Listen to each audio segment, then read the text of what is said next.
रोहित। अरे नमस्ते मैम साहब। नमस्ते साहब। नमस्ते। ये लो अपनी सैलरी और 3 दिनों की छुट्टी है स्कूल की। तुम ट्रिप पर जा रहे हैं, तुम स्कूल का ध्यान रखना, ठीक है? ठीक है मैम साहब।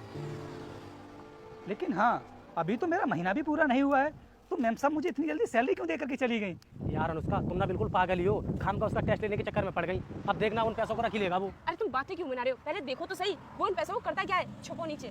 जब मैम साहब मुझे सैलरी देकर चली ही गई हैं, तो एक काम करता हूँ, पैसे गिनकर देख लेता हूँ। 1 2 3 4 5 6 7 8 25 30 35 36 39 40। अरे ये तो 20,000 रुपये हैं और मेरी सैलरी है 10,000 रुपये। तो इसमें 10,000 रुपये फालतू कैसे आ गए? कहीं गिनने में गलती तो नहीं हो गई? एक बार फिर से गिनकर देखता हूँ। 1 2 3 4 15 20 30 35 39 40। अरे हाँ, ये तो पूरे 20,000 रुपये हैं। ये कैसे हो सकता है? मैम साहब ने मुझे 10,000 रुपये एक्स्ट्रा क्यों दे दिए?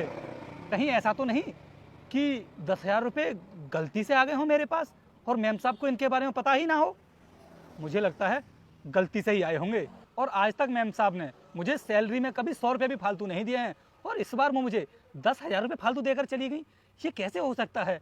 एक काम करता हूँ, 10,000 रुपये मैम साहब ने मुझे फालतू दिया है ना, इन पैसों को रख लेता हूँ, क्योंकि मैं नया फ़ोन खरीदने के बारे में भी तो सोच रहा था और इतने पैसों में बहुत अच्छा फ़ोन आ जाएगा। 6-7 हज़ार रुपये वाला फ़ोन खरीद लूँगा और मेरे बच्चों की स्कूल की फ़ीस भी जमा होनी है, वो भी जमा कर दूँगा और घर के लिए राशन भी लेकर चला जाऊँगा। हाँ, यही ठीक रहेगा।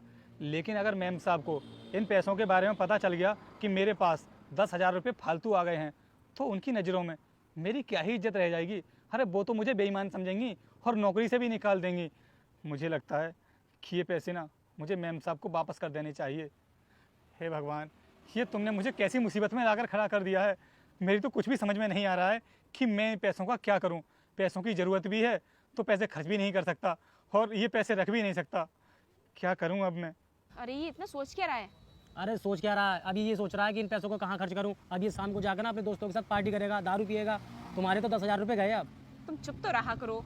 ये देखो, रख लिए उसने पैसे। अगर वो इतना ही ईमानदार होता तो मैं फ़ोन करके नहीं बता देता। बड़ा चली थी उसका लॉयल्टी का टेस्ट लेने, करा दिया मेरा 10,000 रुपये का नुकसान। चलो चलते हैं। अरे मैम साहब, आप तो ट्रिप के लिए चले गए थे, फिर वापस क्यों आ गए? अरे वो हमारा कुछ सामान रह गया था, उसी को लेने के लिए आए। रुक जाओ मेरे बेटे, मैं तुझे आशीर्वाद देती हूँ कि अगले सोमवार से पहले तुझे एक बड़ी खुशखबरी मिलेगी और जो भी तुम्हारे मन की इच्छा है वह भी अवश्य पूरी होगी। लेकिन बेटा, तुम भी मेरे सच्चे भक्त हो, तो इस भले इंसान की वीडियो को लाइक सब्सक्राइब करके जाना। तथास्तु मेरे बेटे। तो मैं ला करके दे दूं सामान? कोई बात नहीं, हम खुद ले आएंगे। वैसे मुझे तुम कुछ परेशान से लग रहे हो, क्या बात है? परेशान?